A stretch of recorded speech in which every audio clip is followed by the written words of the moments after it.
Hello mga pangyaw! Tara at samahan niyo akong gumawa ng mga pa-orders namin na food trays, food bilao at customized cakes na worth 12,300 pesos. I-share ko din sa inyo kung bakit masasarap at binabalik-balikan ang mga niluluto naming pagkain.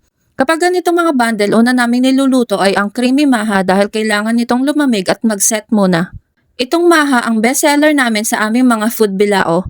Nilalagyan ko ito ng cream corn, whole kernel corn, condensed milk, evaporated milk, sugar, margarine, at ang nagpapasarap talaga dito sa aking maha ay ang gamit kong Lawrence Gata coconut milk. Easy open na nga ito at ang isang lata ay may 400 ml na laman na saktong-sakto sa isang recipe ng creamy maha. Kapag malapit na itong kumulo, ilalagay ng cornstarch na tinunaw sa tubig. Hahaluin lang ito ng mga 20 to 30 minutes hanggang sa mawala na ang lasa ng cornstarch. Isinunod ko naman na isinalang ang mga puto cheese steamer. Habang niluluto ko ang puto cheese, sa kabilang stove naman ay nagpiprito na ako ng Shanghai at nagpapakulo ng pasta.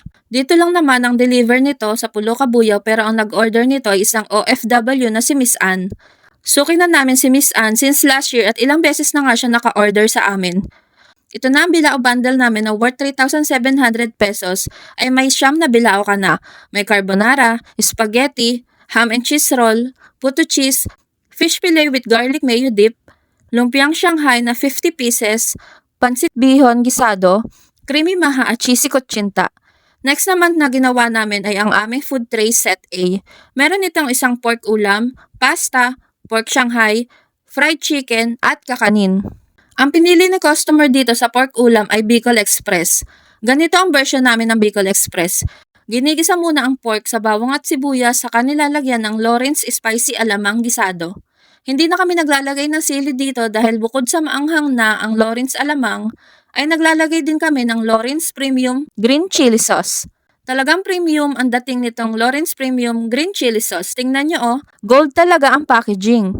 May dito with real green chili kaya may sipa ang bawat kagat. Pwede itong i-pair sa inihaw, steamed dishes, fried dishes, seafoods, chicken or pork ulam. Available itong Lawrence Premium Green Chili Sauce sa supermarkets nationwide at sa Orange at Blue Apps. Para naman sa gata, ang gamit ko pa rin ay Lawrence Gata Coconut Milk na napaka-rich at creamy. Ang inilalagay ko naman na pampalasa ay ang pinakabagong products nila, ang Lawrence Patis Classic na may 5% protein. Alam nyo ba mga pangyaw, na ayon sa FDA standards, masasabi natin na tunay o legit ang patis kapag ang protein content nito ay hindi bababa sa 4.5%. Dahil ang Lawrence Patis Classic ay may 5% protein, mas nakakasigurado tayo ng tunay na umami sa bawat lutuin.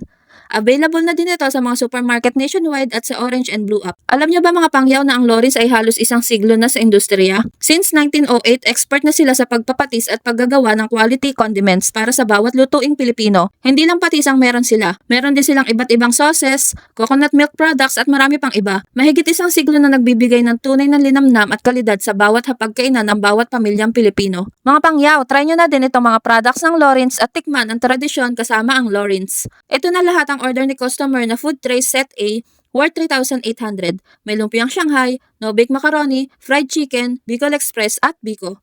Bukod sa food bilao at food trays ay may 3 orders ako ng 3-in-1 cake package namin na worth 1,600 pesos lang ang per package. May isang 6x4 round cake ka na, may isang number cake at 12 pieces cupcakes.